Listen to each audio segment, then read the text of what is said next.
Bismillahirrahmanirrahim. Assalamualaikum warahmatullahi wabarakatuh.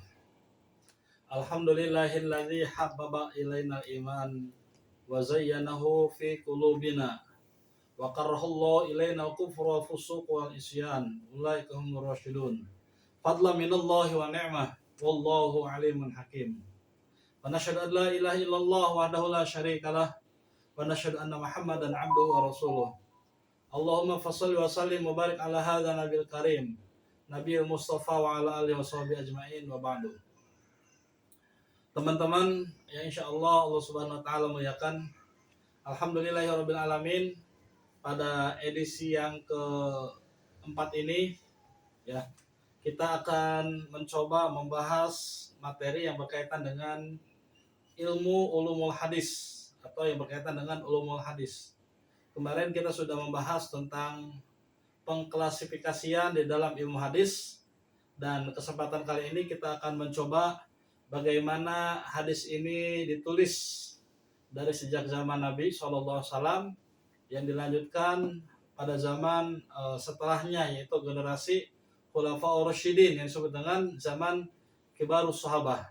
Ya, kalau kita melihat sejarah pertumbuhan dan perkembangan hadis yang ditulis oleh para sahabat Nabi SAW yang kemudian dibukukan, yang diistilahkannya itu dengan istilah tadwin atau definisi lain disebut dengan pengkodifikasian hadis ya, itu ada beberapa periode pembentukannya, pengkodifikasiannya atau pentadwinannya.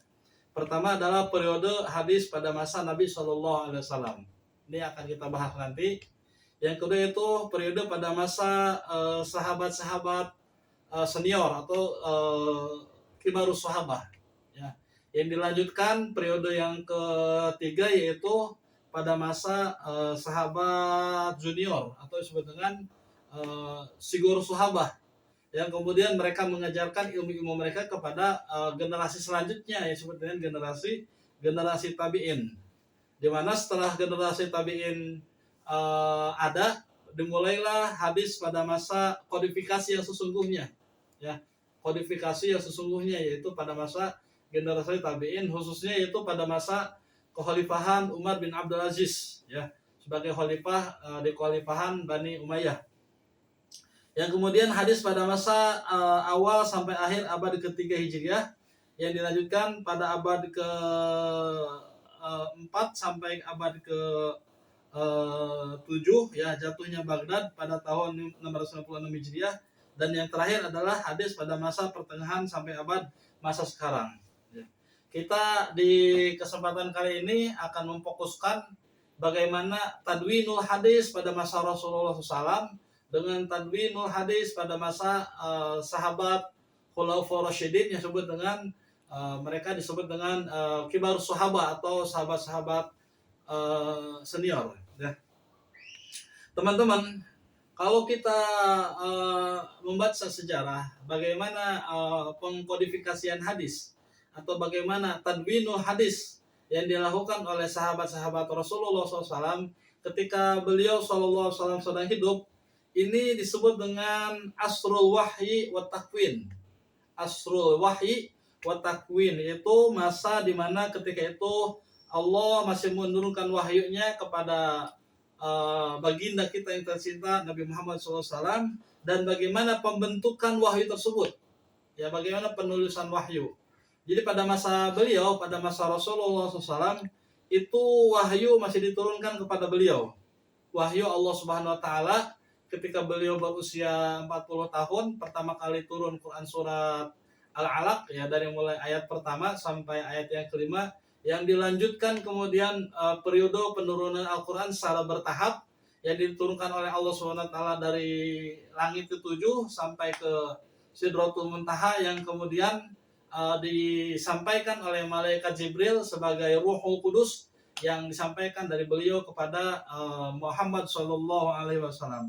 Pada masa periode ini adalah merupakan pada masa periode di mana wahyu Allah SWT turun dan bagaimana pembentukannya. Ayat-ayat Al-Quran dan hadis-hadis Nabi pada masa itu menjadi penyejuk dan sumber kebahagiaan para sahabat Nabi.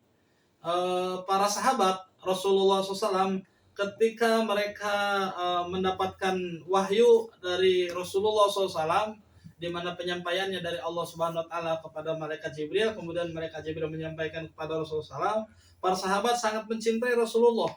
Bahkan mereka melebihi cinta mereka daripada keluarga mereka. Bahkan mereka lebih cinta Rasulullah SAW daripada diri mereka sendiri. Mereka selalu berusaha menghafal ajaran-ajaran Islam, wabil khusus yaitu yang berkaitan dengan Al-Quran. Maka pada masa periode ini, penulisan Al-Quran itu lebih digalakan, itu lebih difokuskan. Kenapa? Karena dikhawatirkan kalau pada masa itu penulisan hadis itu belum terlalu menjadi skala prioritas gitu. Belum menjadi skala prioritas, khususnya adalah pada masa generasi awal ketika Rasulullah SAW masih melakukan dakwah selama beliau dakwah di Mekah selama kurang lebih 13 tahun, yang kemudian pada awal-awal pertama beliau melakukan hijrah dari Mekah ke Madinah. Pada masa ini Rasulullah SAW lebih memfokuskan penulisan Al-Quran lebih intens dibandingkan dengan penulisan hadis. Bahkan tradisi meriwayatkan segala yang dikatakan atau yang dilakukan Nabi SAW, baik yang berkait dengan masyarakat umum maupun yang masyarakat khusus, berkenaan dengan hal-hal pribadi yang telah terjadi semenjak awal Islam. Maka oleh karenanya pada periode ini ketika Rasulullah SAW sebagai seorang Rasul, sebagai seorang Nabi, seorang pendakwah, ketika hal-hal yang berkaitan dengan masalah keagamaan itu jadikan sebagai hujah dalam hadis Nabi SAW. Ya, hal-hal yang berkaitan dengan masalah keagamaan, karena beliau adalah sebagai sentralitas dalam mengajarkan ajaran-ajaran Islam, maka apapun yang diucapkan oleh Rasul, apapun yang diperbuat oleh Rasul, apapun yang ditetapkan oleh Rasul dalam bentuk takrir ataupun dalam bentuk sifat dan akhlak beliau, itu menjadi sebuah hadis yang dijadikan sebagai figur dan suri teladan oleh para sahabatnya radhiyallahu anhum wa radu'an. Maka oleh karenanya ketika Rasulullah SAW, ketika beliau pada masa asru wahyi dan watakwin ini, Rasulullah SAW menyampaikan hadis-hadisnya, yaitu pertama melalui majelis ilmu. Yang melalui majelis ilmu. Jadi Rasulullah SAW menyampaikan ilmunya dan para sahabat mendengarkannya gitu. Sama seperti kita mungkin dalam bentuk taklim dan lain sebagainya ya. Pusat atau tempat pengkajian ini diadakan oleh Nabi SAW dalam membina para jamaahnya, dalam membina para sahabatnya. Yang kalau kita melihat di dalam sejarah Islam, bagaimana beliau SAW dalam dakwah pertama secara sembunyi-sembunyi ya, yang dilakukan di rumahnya Arqam bin Arqam ya, dalam penyampaian ilmu yang diajarkan oleh Rasulullah SAW dalam bentuk majelis ta'lim ini atau dalam pengajian ini, itu penyampaiannya adalah merupakan bagian daripada hadis yang disampaikan oleh Rasulullah SAW kepada para sahabatnya. Ya. Dalam periode ini, menurut catatan para ulama hadis, bahwa ruh ilmiah para sahabat sangat tinggi sekali. Mereka sangat antusias, mereka sangat serius ketika Rasulullah SAW menyampaikan wahyu, ketika Rasulullah SAW menyampaikan sebuah hadis, ya. Bahkan ketika Rasulullah SAW suatu ketika menyampaikan kepada para sahabatnya bahwa akan hadir bersama kita seorang penghuni surga. Para sahabat langsung antusias, siapa itu penghuni surga ini katakan oleh Rasul. Ketika Rasulullah SAW menyampaikan kepada para sahabatnya dalam bentuk pengajian seperti itu, akan hadir bersama kita seorang penghuni surga yang sendal bakiatnya sudah berada di dalam surga Allah Subhanahu Wa Taala. Para sahabat kemudian antusias satu sama lain, siapa itu sahabat itu gitu. Jadi ruh para sahabat ketika mendengarkan ilmu dari Rasulullah SAW, mereka memiliki semangat yang tinggi, memiliki giroh yang sangat tinggi, dan mereka ketika disampaikan oleh Rasulullah SAW, mereka selalu menerima sami'na wa ata'na gitu. Sami'na wa ata'na, kami mendengar dan kami mentaatinya. Maka oleh karenanya di antara mereka ketika mendapatkan ilmu dari Rasulullah SAW berupa ilmu yang disampaikan dalam majelis ilmu tersebut ya, mereka ada yang secara sengaja datang dari tempat yang jauh hanya untuk mendengarkan hadis dari Rasulullah SAW. Bahkan Umar bin Khattab radhiyallahu anhu ya sengaja bergantian dengan sahabatnya yang bernama sahabat yang lain ya. Umar bin Khattab radhiyallahu anhu membagi tugas bersama sahabatnya yang bernama Ibnu Zaid dari kalangan Bani Umayyah. Jadi Umar meminta kepada Ibnu Zaid, kalau seandainya hari ini Umar bin Khattab bekerja, maka Ibnu Zaid diminta untuk mendengarkan sabda dari Rasulullah SAW. Nanti ketika Umar pulang dan bertemu dengan Ibnu Zaid, Umar akan bertanya, apa yang disampaikan hari ini oleh Rasulullah SAW dalam majelis ilmunya. Maka kemudian Ibnu Zaid menyampaikan itu kepada Umar bin Khattab. Maka hari besoknya Umar ikut ngaji dengan Rasul. Maka kemudian Ibnu Zaid berangkat pergi untuk bekerja dan sebagainya.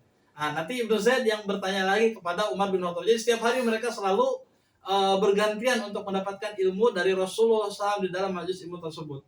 Sehingga tidak jarang ya ada di antara suku-suku kabilah yang mereka sudah beriman kepada Rasulullah SAW, mereka sengaja datang dari Madinah, ya, mereka sengaja datang dari tempat-tempat yang jauh ke Madinah. Kemudian ketika mereka selesai bertemu dengan Rasul, mereka berjumpa dengan Rasul, mengikrarkan diri mereka sebagai Muslim, sebagai orang yang beriman.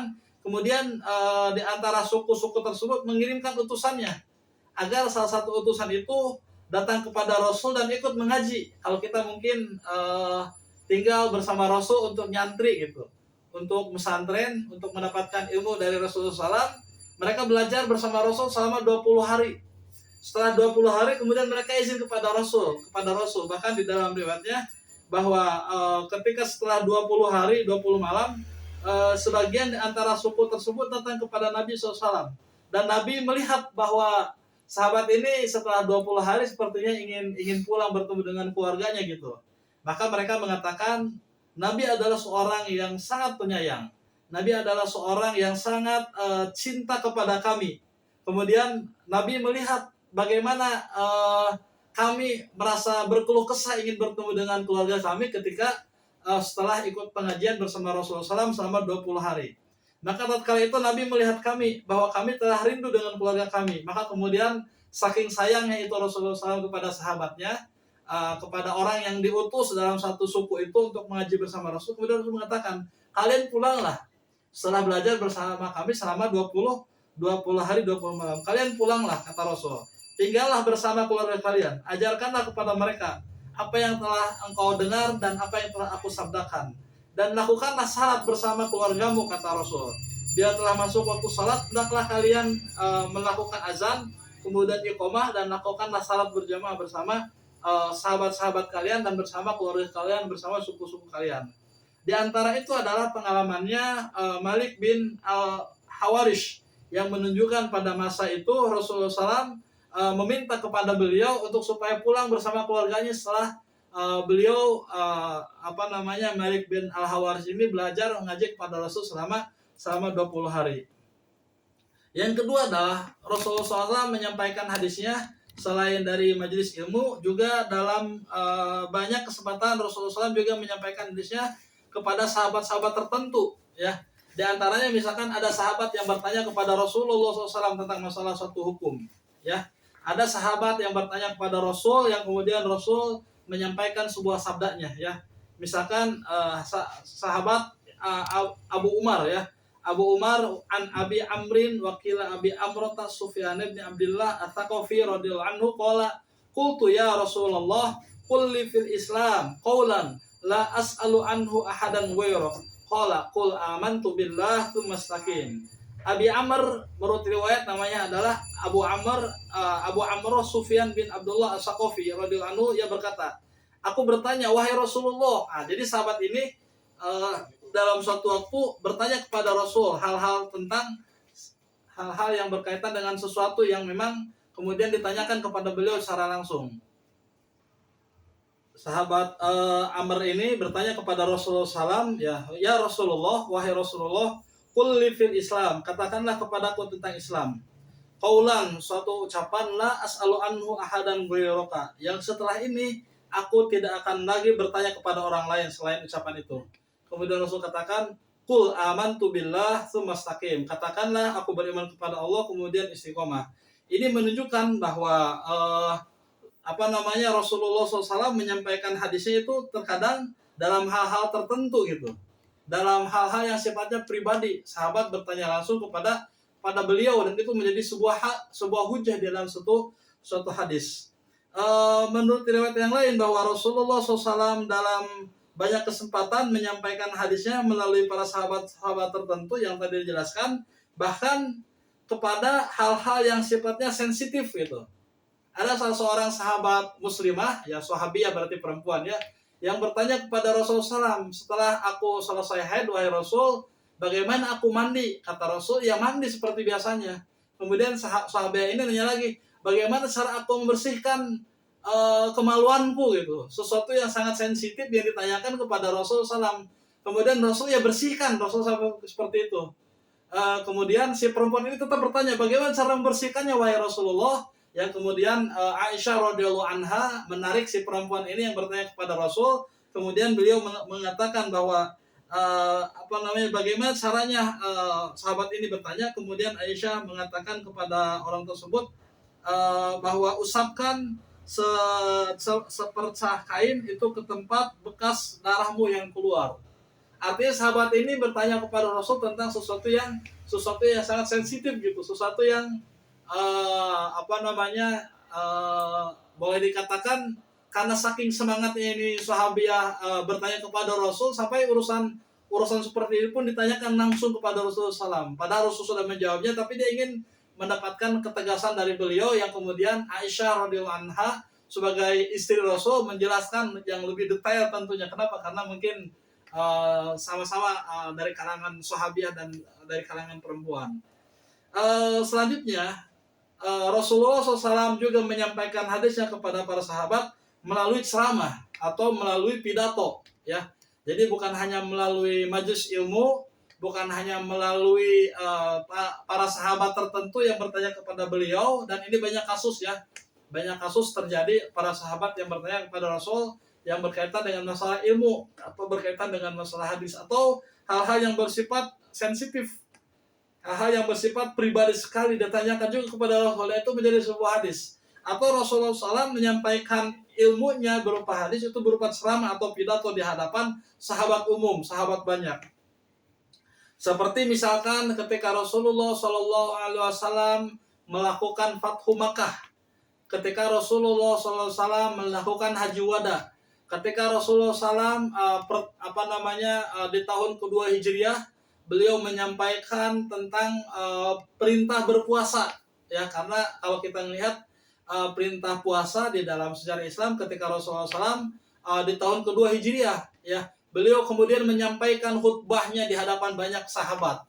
Begitu juga ketika Rasulullah SAW menyampaikan perintah yang berkaitan dengan masalah zakat, beliau menyampaikannya langsung di hadapan para sahabatnya dalam bentuk pidato. Ya, salah satu di antaranya adalah ketika Fathu Makkah, ya, dan ketika Haji Wada, Rasulullah SAW menyampaikan kepada para sahabatnya dalam bentuk yang dalam halayak banyak itu, dalam halayak yang banyak. Di mana ketika itu di dalam khutbahnya ini beliau mengatakan bahwa adanya larangan menumpahkan darah kecuali baik dari larangan mengambil harta orang lain, bentuk riba, mengambil hak orang lain yang bukan haknya, perintah memperlakukan para istri dengan baik, persaudaraan dan persamaan antara kaum manusia dengan kaum yang lainnya, dan umat Islam itu harus berpegang teguh kepada Al-Quran dan Sunnah Nabi SAW. Ini penyampaian hadis Rasulullah SAW dalam bentuk kalangan para sahabat banyak itu, dalam bentuk pidato atau dalam bentuk ceramah umum.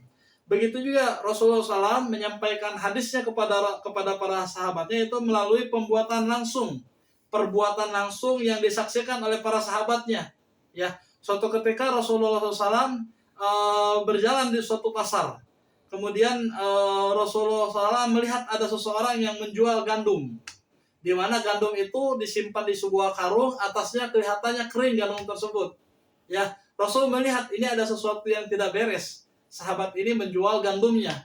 Kemudian Rasul meminta kepada sahabat yang menjual gandum ini, tolong masukkan tanganmu ke dalam gandum itu yang ada di dalam karung.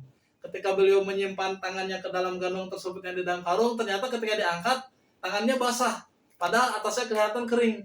Kemudian Rasul mengatakan, man ghasya falaysa minni, menjadi sebuah hadis, ya. Barang siapa yang melakukan penipuan dalam jual beli, maka dia bukan termasuk golongan kami. Nah, Rasul mengatakan itu langsung di depan para sahabatnya, dan itu langsung Rasulullah SAW mempraktekkan hal tersebut gitu. Begitu juga dengan hadis yang berkaitan dengan masalah sholat ya. Hadis yang berkaitan dengan masalah sholat, Rasul mengatakan bahwa sallu kama ra'aitumuni usolli, salatlah kalian sebagaimana aku melakukan sholat. Atau bagaimana para sahabat ketika itu menyaksikan Rasulullah SAW melakukan wudu ya, dimana kita ketahui hadis-hadis yang berkaitan dengan masalah wudu tersebut, kemudian ketika para sahabat menyaksikan itu, yang kemudian mereka mengikutinya gitu, seperti apa yang dilakukan oleh Rasulullah SAW. Jadi pada intinya adalah Rasulullah SAW menyampaikan hadisnya kepada para sahabatnya, yaitu pertama melalui majelis ilmu ya.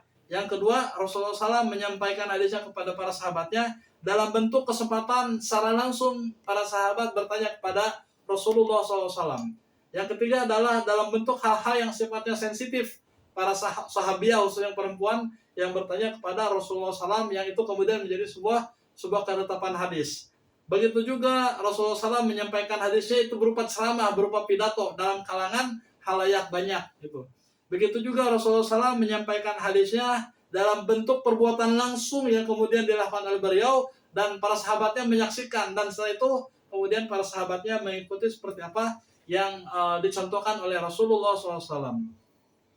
Teman-teman, pada masa ini hadis belum dikodifikasi secara resmi. Pada masa Rasulullah SAW, mobil khusus pada masa awal-awal Islam ya, pada masa awal-awal beliau melakukan hijrah dari Mekah ke Madinah ya, pada masa awal-awal turun wahyu kepada Rasulullah SAW ya, Nabi belum memerintahkan kepada para sahabatnya menuliskan hadis secara resmi, sebagaimana yang terjadi pada beberapa tahun berikutnya. Bahkan Rasulullah SAW mengatakan kepada para sahabatnya tidak boleh ada yang menulis selain Al-Quran, yang dimana Rasulullah SAW memerintahkan kepada Zaid bin Sabit radhiyallahu anhu sebagai sekretaris beliau untuk selalu menyampaikan wahyu yang kemudian ditulis oleh Zaid bin Sabit al-Ansori, baik melalui pelepah kurma, melalui kulit unta, melalui tulang dan lain sebagainya. Selalu Zaid bin Sabit yang menuliskan. Maka Rasul pada masa awal-awal Islam, pada masa awal-awal beliau melakukan dakwah, dilarang untuk menuliskan hadis. Bahkan di dalam sebuah sabdanya, la taktubu anni, jangan kalian menulis dariku berupa hadis. Wa man kataba anni ghairal Qur'an, dan barang siapa yang menuliskan sesuatu dariku selain Al-Qur'an, falyamhu, maka hapuslah. Ini menunjukkan bahwa pada masa awal-awal Islam, pada masa awal-awal kodifikasi hadis itu belum menjadi sebuah tradisi bagi para sahabat. Tidak boleh ada yang menulis hadis selain Al-Quran. Tidak boleh ada yang menulis hadis selain daripada Al-Quran. Larangan ini dilakukan karena khawatir hadis bercampur dengan Al-Quran. Maka ada sebuah riwayat ya, yaitu yang diriwayatkan oleh Abdullah ibnu Umar radhiyallahu anhuma ya. Beliau ketika mendengarkan hadis la taktubu anni wa man kataba anni ghairal Qur'an fayamhuhu, kemudian beliau diprotes oleh sahabat-sahabat yang lain, tidak boleh kamu menulis hadis, tidak boleh kamu menulis hadis, kata sahabat-sahabat yang lain, karena perintah itu fayamhuhu kata Rasul, maka hapuslah itu. Maka kemudian Ibnu Umar ini datang kepada Rasul menanyakan, wahai Rasulullah, bagaimana keadaanku ini? Aku menjadi tidak tenang karena aku telah menulis hadis yang telah engkau sabdakan kepada kami dan kami menulisnya. Kemudian Rasulullah SAW memberikan izin kepada Abdullah bin Umar ini. Kata Rasulullah SAW, uktub, tulislah, fawalladzi nafsi biyadihi, demi zatku berada di atas kekuasaan Allah Subhanahu wa taala, ma kharaja anni illa haq, tidak ada sesuatu yang keluar dari mulutku kecuali itu adalah merupakan kebenaran. Nah, berdasarkan hadis ini ternyata ada sebagian sahabat yang memang diperbolehkan oleh Rasulullah SAW untuk menuliskan hadisnya gitu. Tetapi itu pun dalam bentuk yang memang tidak mendapatkan legalitas secara umum gitu. Kenapa demikian? Karena Rasul tahu karakter Abdullah bin Umar ini. Beliau selain orang yang memang memiliki hafalan yang kuat, beliau selain orang yang memiliki amanah yang sangat tinggi, dan beliau adalah seorang sahabat yang pandai menulis gitu. Pandai menulis. Berdasarkan hadis tadi yang la taktubu anni, diketahui bahwa ada sahabat tertentu yang diberikan izin oleh Rasulullah SAW untuk menulis hadis. tetapi secara umum Nabi melarangnya umat Islam untuk menuliskannya pada masa generasi awal ini. Pada generasi ketika Rasulullah SAW masih hidup. Nabi melarang menulis hadis karena khawatir tercampur antara Al-Quran dan pada kesempatan lain pun beliau memperbolehkannya. Ada beberapa alasan yang dikemukakan oleh para ulama hadis kenapa Rasulullah SAW seakan-akan terjadi pertentangan. Di suatu sisi beliau mengizinkan untuk menulis, ya, di sisi lain beliau melarangnya, ya. Kenapa demikian? Larangan menulis hadis terjadi pada masa periode permulaan, ya. Sedangkan izin penulisannya diberikan pada masa periode akhir kerasulan. Jadi ketika Rasulullah SAW sudah berada di Madinah, kemudian di masa kerasulan yang setelah beliau 5 tahun di Madinah, kemudian ada sebagian sahabat yang menuliskannya, kemudian Rasul mengizinkan itu. Larangan penulisan hadis itu ditujukan bagi orang yang kuat hafalannya dan tidak dapat menulis dengan baik, serta dikhawatirkan salah satu di antara mereka mencampurkan antara penulisan Al-Quran dengan hadis, maka terjadilah larangan dari Rasulullah SAW.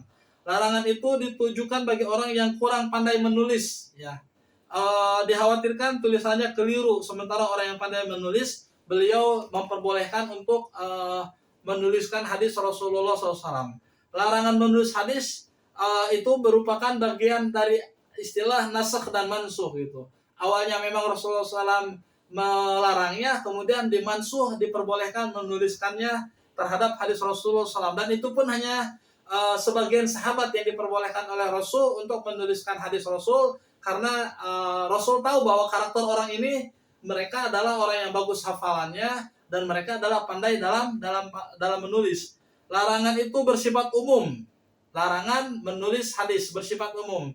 Sedangkan izin menulis hadis bersifat khusus kepada para sahabat-sahabat tertentu yang dijamin tidak akan mencampurkan antara tulisan Al-Quran dengan tulisan hadis. Ada sebagian sahabat yang memiliki catatan, ya. Di antaranya adalah Abdullah Amr bin As. Amr bin As. Beliau memiliki catatan hadis yang dikumpulkan oleh beliau yang bernama kitab Sohifah. Begitu juga dengan sahabat yang lain, ya. Memiliki catatan hadis yang diberikan nama As-Shadiqah, ya. Begitu juga dengan Ali bin Abi Thalib. Ali bin Abi Thalib memiliki catatan hadis. Begitu juga dengan Sumroh bin Jundub. Begitu juga dengan Abdullah bin Umar bin As yang tadi disebutkan.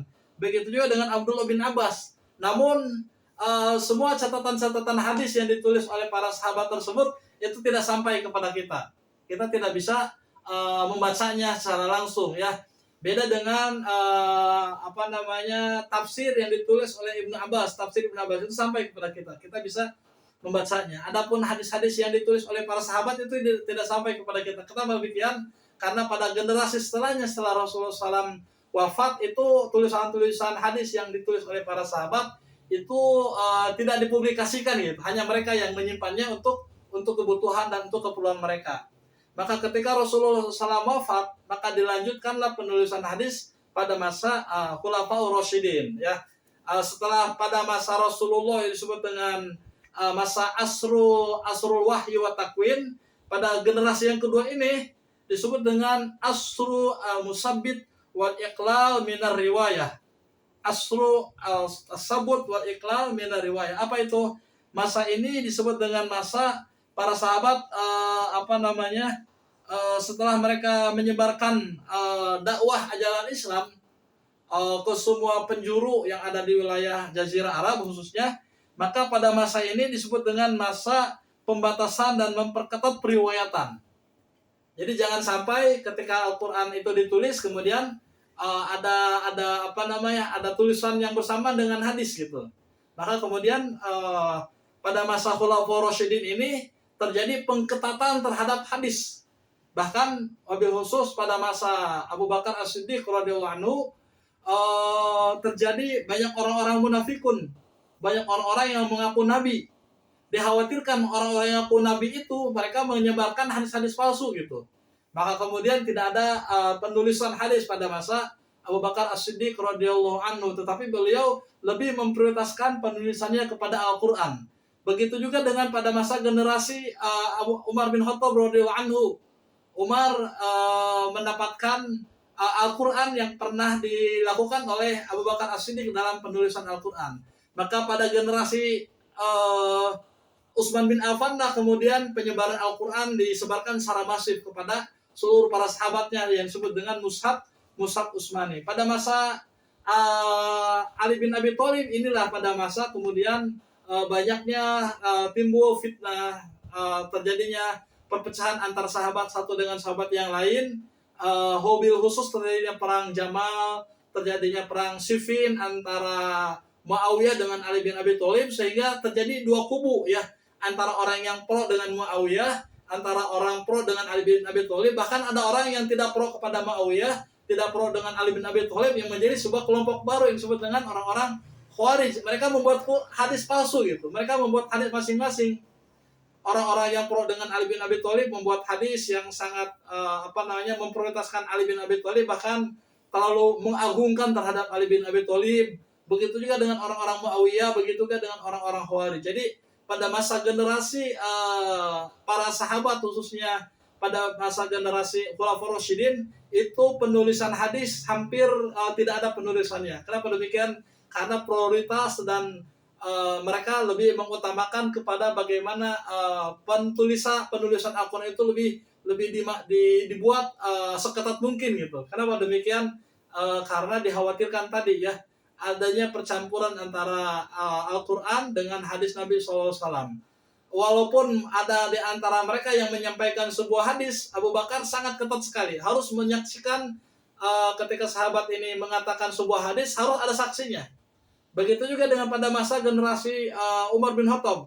Ketika ada sahabat yang menyampaikan sebuah hadis, Umar langsung minta, siapa saksi ketika engkau menyampaikan hadis tersebut gitu. Saking ketatnya mereka terhadap hadis Nabi SAW. Yang itu menjadi sebuah tradisi buat mereka dengan tujuan agar Al-Quran lebih difokuskan dibandingkan dengan hadis Nabi SAW. Kenapa demikian? Karena pada masa generasi kibarus sahabah ini, mereka yang hafal terhadap hadis mungkin masih banyak ya dibandingkan kemudian pada masa generasi selanjutnya. Maka prioritas pada masa kibarus sahabah ini atau sahabat-sahabat senior ini, wabil khusus pada masa kekhalifahan Khulafaur Rasyidin, mereka lebih memprioritaskan penulisannya pada Al-Quran dibandingkan dengan penulisan pada hadis. Padahal pada masa Rasulullah ada sebagian sahabat yang memang diperbolehkan, dan sahabat yang sudah mendapatkan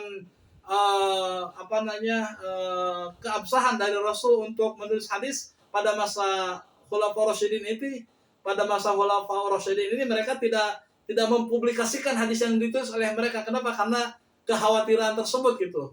Kekhawatiran tersebut percampuran antara Al-Quran dengan hadis. Ya, demikian teman-teman, dua generasi pada masa Rasulullah dengan pada masa Khulafaur Rasyidin, bagaimana hadis Rasulullah SAW disampaikan yang memang hadis tersebut ya, kalau kita melihat pada masa sekarang, hadis-hadis yang ditulis oleh para sahabat itu tidak sampai kepada kita ya, seperti hadis yang ditulis oleh Abdullah bin Amr bin As, begitu juga hadis yang ditulis oleh Abdullah bin Umar, begitu juga hadis yang ditulis oleh Ali bin Abi Thalib ya, itu tidak sampai kepada kita ya. Kenapa? Karena pada masa Khulafaur Rasyidin ini terjadi pengetatan terhadap hadis ya. Nanti pada generasi selanjutnya ternyata ada pencatatan hadis yang lebih masif, yang itu merupakan sebuah kebutuhan bagi masyarakat kaum muslimin ketika itu. Nanti kita akan lanjutkan pada masa generasi selanjutnya bagaimana pentadwinan hadis, pengkodifikasian hadis yang dilakukan oleh Sigor Sahabah dengan pada masa tabi'in sampai kepada generasi selanjutnya. Mudah-mudahan ada manfaatnya, dan ketika teman-teman ada yang masih merasa belum paham atau ada yang perlu kita diskusikan bersama-sama, silakan tulis komentarnya. Bagi teman-teman yang memang suka dengan materi yang saya sampaikan, silakan like dan subscribe-nya. Mudah-mudahan ada manfaatnya dan mudah-mudahan membawa keberkahan untuk saya secara pribadi dan kepada teman-teman, dan mudah-mudahan ini menjadi jariah untuk ilmu yang bermanfaat yang bisa disampaikan kepada yang lain. Aqulu qouli hadza wa astaghfiru innahu ghafurur rahim. Assalamualaikum warahmatullahi wabarakatuh. Salam.